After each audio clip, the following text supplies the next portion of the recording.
John Wayne Gacy, the killer clown's horrifying crimes.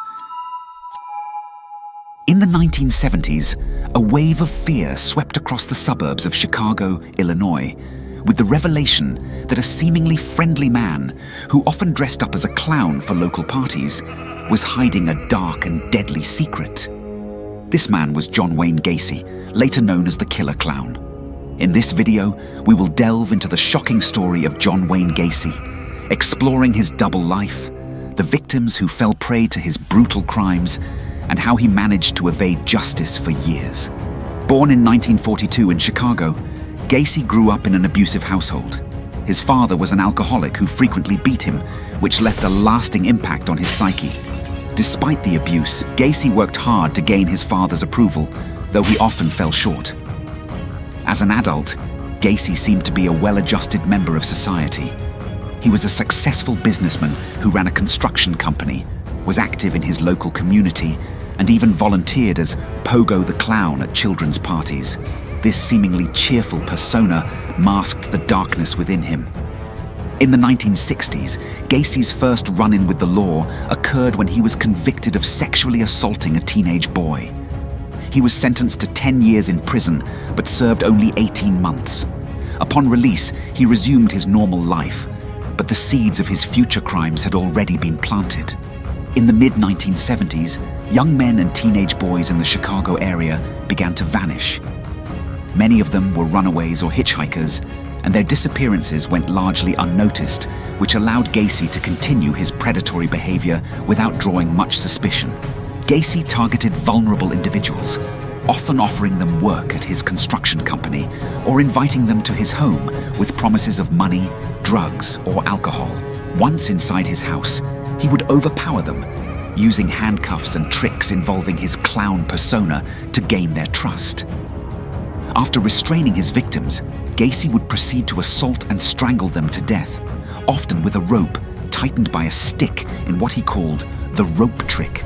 The brutality of his crimes escalated as he became more confident in his ability to get away with murder. By 1978, Gacy's secret life began to unravel. The disappearance of 15-year-old Robert Peast, who was last seen with Gacy, raised alarms. Peast had told his family he was going to meet with a contractor about a potential job. This contractor was John Wayne Gacy.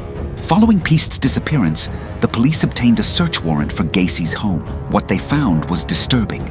Evidence linking Gacy to multiple missing persons, including driver's licenses, jewelry, and other belongings that were identified as belonging to the victims. On December 21st, 1978, Gacy finally confessed to the murders. He revealed the location of the bodies, buried in the crawl space beneath his home and elsewhere on his property. Investigators unearthed a mass grave, discovering the remains of 29 victims, with others found in a nearby river. The discovery of Gacy's crimes horrified the nation, and the media dubbed him the Killer Clown. His trial began in 1980, drawing intense public interest. Gacy, ever manipulative, pleaded not guilty by reason of insanity, claiming that he was not responsible for his actions. Psychiatrists examined Gacy, and while they acknowledged his personality disorders, including antisocial and narcissistic tendencies, they found him competent to stand trial. The defense's insanity plea was ultimately rejected. The court heard chilling testimonies from witnesses, forensic experts, and family members of the victims.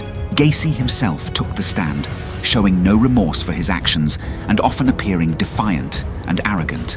After a 5-week trial, Gacy was found guilty of 33 counts of murder, the most ever for a single individual in the United States.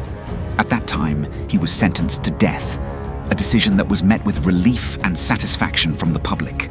Gacy spent 14 years on death row, during which he continued to manipulate the public by maintaining his innocence in various interviews.